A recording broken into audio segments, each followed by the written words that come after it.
Baik, selamat siang. Siang ini, ya, tanggal 6 Juli, kami selaku tim kuasa hukum PC Kota, tim Kodes Laki, selesai mengikuti sidang pra-peradilan dengan klien kami PC Kota sebagai pemohon. Agenda sidang hari ini adalah pembacaan permohonan pra-peradilan oleh pemohon. Tentunya kami perlu menyampaikan kepada publik mengenai objek pra-peradilan. Apa sih masalah yang mau diuji dalam pra-peradilan ini?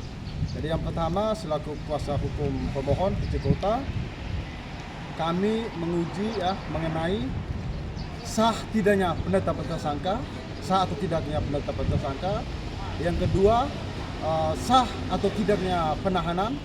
Dan yang ketiga, sah atau tidaknya penundaan penanganan perkara. Dalam perkara ini tentunya kami juga memiliki alasan-alasan hukum mengapa kami mengajukan pra-peradilan tadi mengenai objek yang pertama tadi, mengenai penetapan tersangka.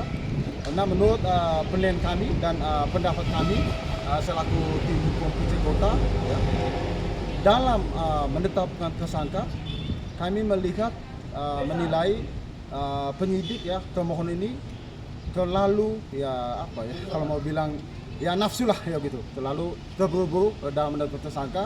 Karena pada saat penetapan tersangka ada satu saat ini jadi terdakwa, terduga pelaku masih berstatus sebagai DPO. Yang kedua, saksi-saksi yang memberikan keterangan yang dijadikan alat bukti oleh kepolisian itu, tidak ada satu saksi pun yang melihat langsung klien kami PC Kota melakukan persetubuhan. Lalu mengenai penetapan penahanan dalam proses perjalanan, waktu perjalanan setelah klien kami ditahan, korban sudah mengubah keterangannya pada BAP tambahan menyatakan bahwa klien kami bukan pelaku.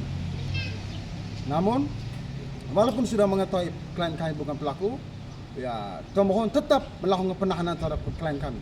Karena pendapat kami ketika korban menyampaikan bahwa PC Kota bukan pelaku, pada saat itu mestinya legowo kita menyadari bahwa ada kekeliruan dalam penerapan hukum atau ada mungkin terlalu cepat sehingga bisa dihentikan, dilakukan SP3 dan klien kami dikeluarkan dari tahanan dan dilakukan SP3 menghentikan penyidikan dalam perkara ini. Lalu berikut mengenai penundaan penanganan perkara, sebagaimana ketentuan KUHP, dalam waktu 14 hari penyidik mesti segera melengkapi petunjuk melengkapi berkas sesuai dengan petunjuk jaksa peneliti. Namun hal itu tidak dilakukan, bahkan berjalan sudah 1 bulan lebih, berkas itu tak kunjung dilengkapi dan klien kami sampai saat ini masih status sebagai tersangka. Jadi mungkin ada tambahan dari rekan.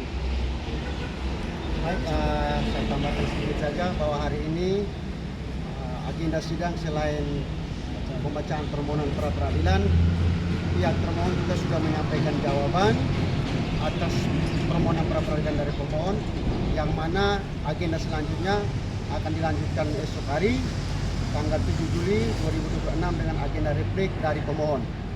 Selain dari apa yang disampaikan oleh rekan saya bahwa sah tidaknya penetapan tersangka, sah tidaknya penahanan terhadap pemohon, termasuk dengan sah tidaknya penundaan terhadap penanganan perkara. Nah, alasan-alasan ini sudah jelas tertuang dalam KUHP yang baru, yakni pasal 158A dan huruf A dan huruf E. Ini saja mungkin saya sampaikan. Kami diberi waktu untuk memberikan replik di besok hari. Oke, sekian saja. Salam keadilan.